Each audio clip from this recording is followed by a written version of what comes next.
What's up, guys? Rob here. Just wanted to make a short video. I've been getting a lot of calls about, a lot of texts and calls and messages about Scott Hierstetter, and I really don't have any details, except that they found him in his apartment on Wednesday, and his dad reached out to me and told me that after the autopsy he'd give me more details, and I'll put the viewing information out there when I hear about it. I really felt compelled this morning to make a video to talk about some stuff, just because, you know, I don't want Scott's death to be in vain. Him and I had gotten pretty close over the last year, and you know, I just really saw this as an opportunity to talk about some stuff. So basically, like, I watched the video, you know, not long ago, and it was talked about the opposite of addiction isn't sobriety. The opposite of addiction is connection. And basically, like, when you're in healthy relationships with other people, addictions just kind of take care of themselves. Now, I don't know what happened with Scott, and I don't want to assume that it was, you know, drug related or whatever.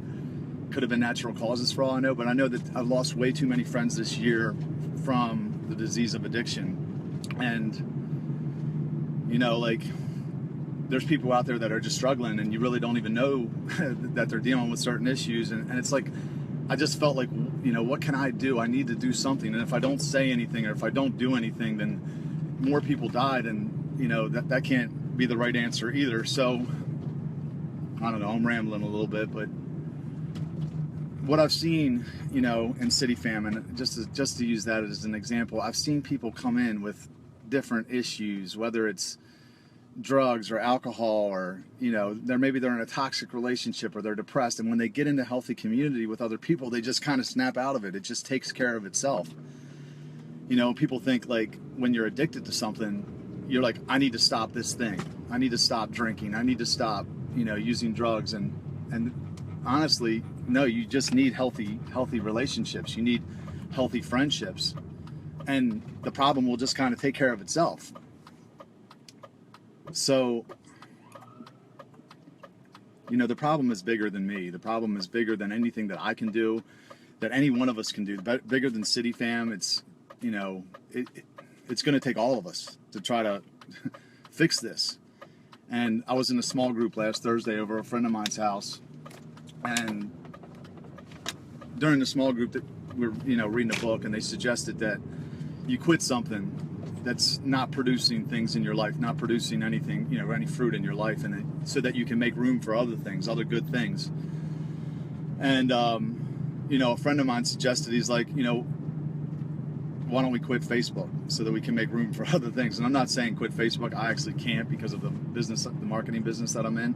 But I do check, you know, they say the average person checks Facebook like 15 times a day. So what if, instead of checking Facebook, you know, for entertainment purposes, you know, just to check your notifications, or, you know, see how many likes you got or whatever, which I probably do twice as much as anybody else. Instead of doing that, use that as a reminder to reach out to somebody.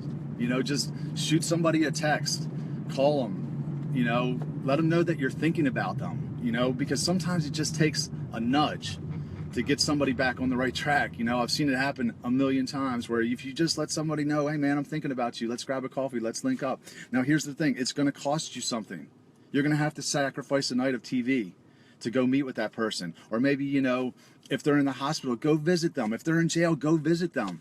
Jesus said, when I was in jail and when I was in the hospital, you didn't come visit. And they were like, when were you in jail and when were you in the hospital? He said, even as you did it to the least of these, you did it to me. You know, so give a shit about people. That's what's going to help stop this. You know, you got to be involved in people's lives. So people have reached out to me like, what can we do? And they want to do some anti-drug event, and all that would be great. Maybe we will do that. But honestly, it starts with just love, man. That's the answer. We have to be there for each other. We have to care about people. You know, we have to be intentional. This Pastor Chris of Epic Church, you know, I turned it around 5 years ago, and I was making good decisions. And he, you know, I was sitting at lunch with him one day at Bay Cafe, and he challenged me. He said, who are you being intentional with? And I was like, I wasn't being intentional with anybody. And it got me thinking, though, about, like, who in my life needs me? You know, who's going through something? you know? And I just started, you know, one at a time, reaching out. God would put people on my heart, and I would, you know, text them, have lunch with them, let them know I'm thinking about them, drive to their house. If they needed my help with something, help. And I just, it's amazing. You become addicted to it because people's lives actually start to change, man. It's crazy. So, you know, that's the challenge. You know, a really practical way is just, next time you're tempted to look at Facebook for no reason, think about somebody, shoot them a text, make a, you know, set a lunch date with them, go meet with them, just give a shit about people. And, you know, maybe people will stop dying around us. I don't know. It's just a thought I had this morning and I wanted to share it.